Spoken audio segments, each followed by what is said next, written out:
दोस्तों सहारनपुर का रहने वाला एक लड़का जिसका नाम होता है प्रिंस कश्यप। उम्र लगभग इसकी 17 साल के आसपास होती है। प्रिंस कश्यप जो था वो अपने परिवार का इकलौता बेटा था और पढ़ लिख कर सॉफ्टवेयर इंजीनियर बनना चाहता था। लेकिन एक दिन इसी प्रिंस कश्यप की बड़ी ही बेरहमी के साथ में हत्या कर दी जाती है। ज़रा सोचिए दोस्तों, एक लड़का जो अपने परिवार का इकलौता लड़का है, पढ़ लिख कर सॉफ्टवेयर इंजीनियर बनना चाहता है, और ऐसे में अगर उस लड़के की हत्या कर दी जाए तो फिर उसके परिवार के ऊपर गमों का कौन सा पहाड़ टूटेगा, आप लोग इस बात का अंदाज़ा भी नहीं लगा सकते। लेकिन जब इस पूरे मामले में पुलिस की एंट्री होती है और पुलिस जब इस पूरे केस के अंदर छानबीन शुरू करती है और जो कातिल होते हैं उन्हें पकड़कर जब पुलिस थाने लेके आती है और उस कातिलों के बारे में जब लोगों को पता चलता है तो हर कोई हैरान हो जाता है। वाकई में दोस्तों, जब आप लोग इस पूरी कहानी को सुनेंगे तो आप लोग भी सोचने और समझने पर मजबूर हो जाएंगे। रात के 10 बज चुके हैं और मैं हूं आप सभी का अपना शावेज मलिक और हाजिर हूं आप लोग के सामने फिर से एक क्राइम की कहानी को लेके, एक क्राइम की घटना को लेके। तो फिर चलते हैं दोस्तों, सीधा सीधा इस कहानी का रुख करते हैं। दोस्तों आज की कहानी की बात करूं तो आज की कहानी की शुरुआत होती है उत्तर प्रदेश से, और इसी उत्तर प्रदेश के अंदर एक ज़िला लगता है सहारनपुर ज़िला।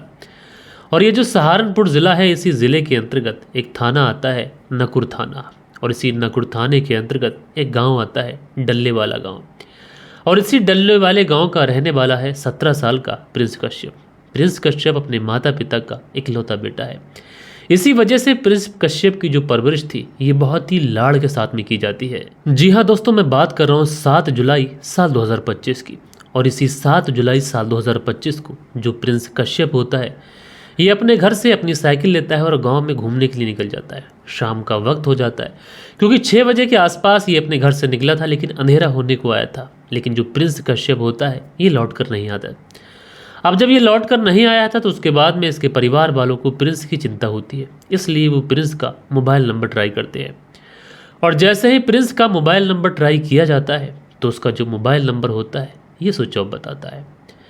अब प्रिंस का मोबाइल नंबर स्विच ऑफ जा रहा है, परिवार वाले चिंतित होते हैं, परेशान होते हैं। लेकिन उसके बाद में परिवार वाले प्रिंस के जितने भी जानने वाले उसके दोस्त लोग होते हैं उन सब से प्रिंस के बारे में पता करते हैं। लेकिन दोस्तों बावजूद इसके प्रिंस के बारे में कहीं से भी घर वालों को कोई भी जानकारी नहीं मिल पाती है।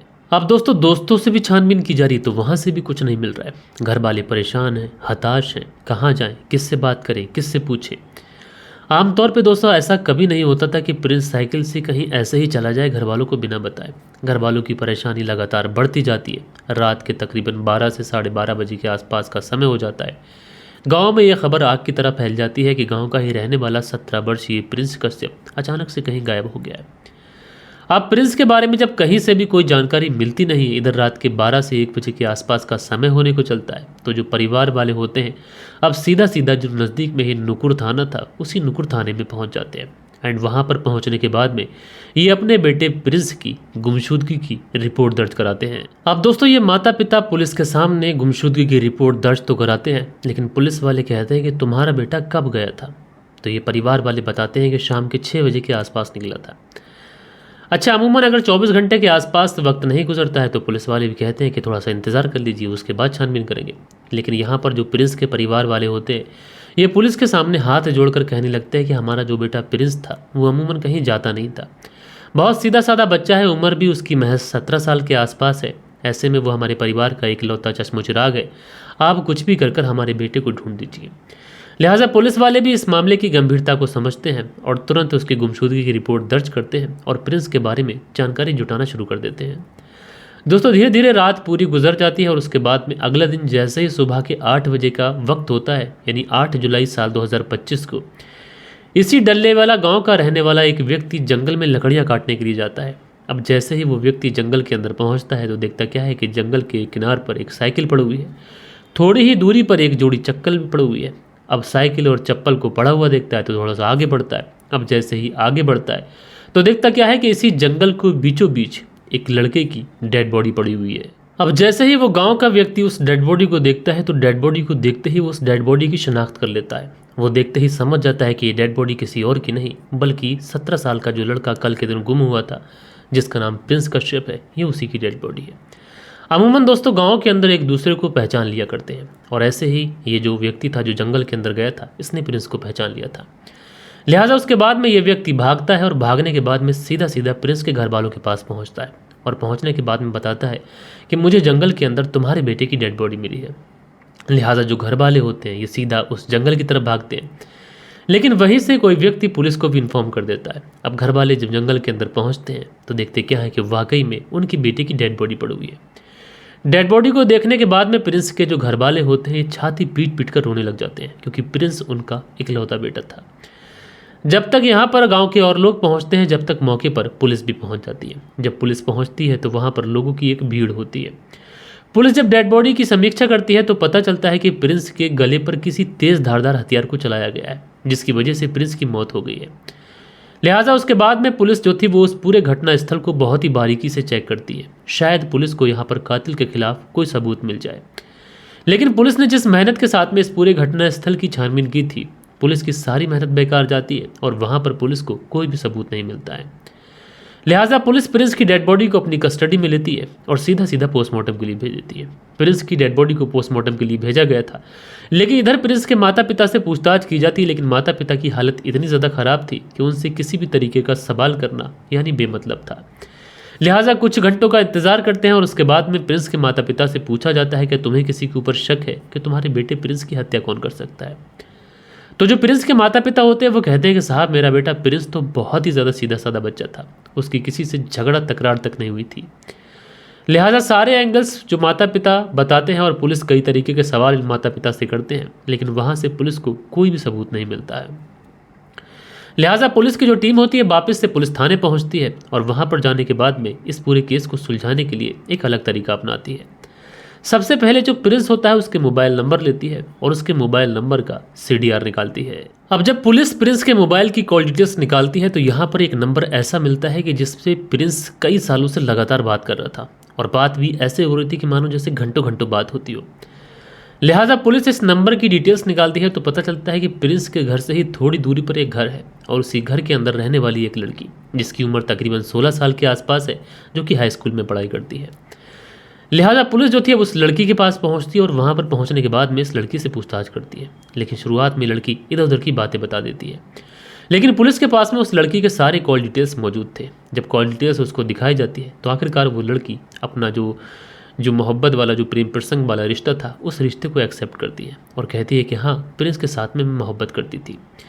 लेकिन उसके बाद में पुलिस उस लड़की से ये पूछती है क्या तुम ये जानती हो कि प्रिंस की हत्या किसने की है? तो वो लड़की कहती है कि नहीं साहब, इसके बारे में मेरे पास में कोई जानकारी नहीं है। अब जब इस लड़की से पूछताछ में भी कोई चीज़ निकल के नहीं आई है तो उसके बाद पुलिस वाले जो थे वापस से पुलिस थाने आते हैं और अब पुलिस वाले इस कॉल डिटेल्स में ये चेक करते हैं कि प्रिंस ने लास्ट बार किससे बात की थी।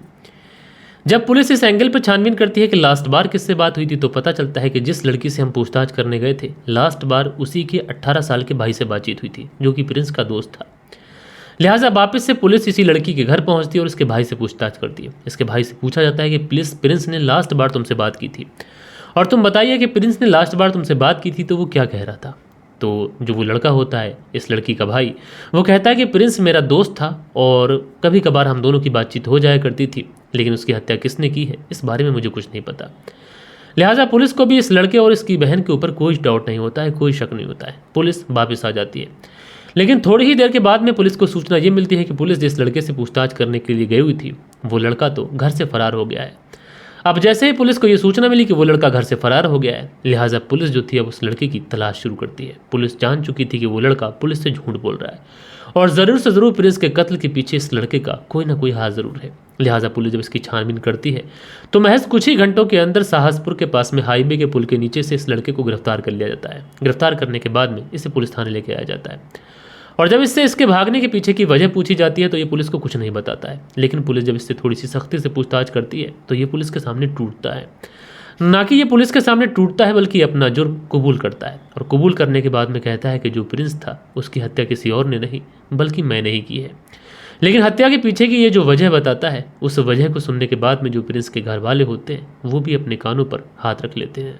दरअसल ये लड़का पुलिस को बताता है कि प्रिंस और मैं बचपन के दोस्त थे और हम दोनों एक दूसरे से बहुत ज़्यादा मोहब्बत भी करते थे, क्योंकि दोस्ती बहुत ज़्यादा पक्की वाली थी और हम दोनों एक दूसरे के साथ ही स्कूल जाया करते थे।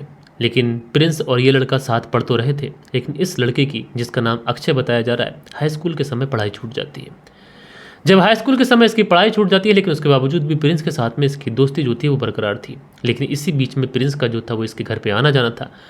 तो उसी बीच में इस लड़के की जो बहन होती है उसके साथ में इस प्रिंस के रिश्ते बन जाते हैं। जब प्रिंस के उसकी बहन के साथ में रिश्ते बनते हैं तो शुरुआत में तो प्रिंस जो था उसकी बहन से अपने दिल की बात नहीं बोल पाता है, लेकिन जब भी वो इस लड़के के घर जाता था तो उसकी बहन को अजीब निगाहों से देखा करता था। अच्छा, वो जो लड़की थी, जिस लड़की को अगर देखा जाए तो उसकी उम्र भी लगभग 16 साल के आसपास थी, तो वो इतनी तो समझदार थी कि किसी की नज़रों को समझ सकती थी। इसलिए वो प्रिंस की नज़रों को समझती है और उसके बाद में इन दोनों के बीच में रिश्ते बन जाते हैं। जब इन दोनों के बीच में रिश्ते बनते हैं तो उसके बाद में ये दोनों एक दूसरे से नंबर एक्सचेंज करते हैं, और जब नंबर एक्सचेंज करते हैं तो फिर इन दोनों की बातचीत शुरू हो जाती है। अब सोशल मीडिया के थ्रू उनकी बातचीत शुरू हो जाती है, कभी कभी कॉल पे भी बातचीत होती, कभी कभी मौका मिलता तो मुलाकात भी हो जाती। इसी तरीके से सारी चीज़ें चलती रहती हैं। लेकिन कहीं ना कहीं प्रिंस का जो दोस्त था, उसके दोस्त को गांव के कुछ लड़के बताते हैं कि तुम्हारा जो दोस्त प्रिंस है उसका तुम्हारी बहन के साथ में रिश्ता है। अब ये चीज़ें जब वो लड़का सुनता है तो वो प्रिंस से मुलाकात करता है। वो बहुत ज़्यादा समझदारी के साथ में प्रिंस को समझाने की कोशिश करता है कि तुम जिस रास्ते पर चल रहे हो वो रास्ता ठीक नहीं है और इसकी वजह से हमारी बड़ी बदनामी हो जाएगी। लेकिन प्रिंस कहता है कि देखो, जैसा तुम समझ रहे हो ऐसा कुछ भी नहीं है, और उसके बाद में प्रिंस अपने रास्ते हो जाता है, वो लड़का अपने रास्ते हो जाता है। लेकिन उसके बावजूद भी प्रिंस लगातार उसकी बहन से बातचीत करता रहता है। लेकिन समय गुजरने के साथ में इस लड़के को फिर से पता चलता है कि प्रिंस उसकी बहन के साथ में अब भी टच में है। लिहाजा अब ये लड़का समझ चुका था कि प्रिंस भी नहीं मानेगा, उसकी बहन भी नहीं मानेगी, इसलिए बेहतर यही होगा कि इस लड़के को अब रास्ते से हटा दिया जाए। इसके लिए दिन चुनता है 7 जुलाई साल 2025 का, और 7 जुलाई साल 2025 को ये अपने दोस्त को कॉल करता है, प्रिंस को, और कॉल करने के बाद में कहता है कि यार तुम्हारी दावत है। अच्छा, प्रिंस जब ये बात सुनता है तो उसको लगता है उसका दोस्त जो उससे खफा था चलो मान गया है, इसलिए ये खुशी खुशी वहाँ पर जाने के लिए तैयार हो जाता है। लेकिन 7 तारीख को शाम के 6 बजे के आसपास जब ये अपनी साइकिल से निकलता है तो उस समय ये अपने परिवार वालों को बता के ही नहीं जाता है कि वो कहाँ जा रहा है। ये बस इतना बताता है कि वो गाँव में कहीं घूमने जा रहा है और जल्द ही लौट आएगा। उसके बाद में इसका जो दोस्त था इसको लेकर जंगल की तरफ निकलता है। नदी पे पहुंचने के बाद में एक बार प्रिंस से बात करता है। कहता है कि देखो, तुम्हें मैंने बहुत पहले भी समझाया था और आज भी समझा रहा हूँ, मेरी बहन से दूर रहो। अब इसी बात को लेकर इन दोनों के बीच में थोड़ी सी हिला हुज्जत होती है, और इसी बीच में ये जो लड़का था प्रिंस के गले पर एक तेज़ धारदार हथियार को चला देता है, जिसकी वजह से इस लड़के की मौके पे ही मौत हो जाती है। बहरहाल दोस्तों, जब पुलिस ने इस पूरे केस का खुलासा किया तो प्रिंस के जो माता पिता थे वो भी हैरान थे कि एक दोस्त अपने ही दोस्त के गले पर खंजर कैसे चला सकता है। आप लोग इस पूरी स्टोरी के बारे में क्या सोचते हैं, कमेंट्स करके ज़रूर से ज़रूर बताइएगा। बाकी दोस्तों, मिलता हूँ मैं आप लोगों से कल के दिन किसी और स्टोरी के साथ में। जब तक के लिए अपना ख्याल रखें, देश का ख्याल रखें, परिवार के रिश्तों की अहमियत को समझें। जय हिंद, जय भारत।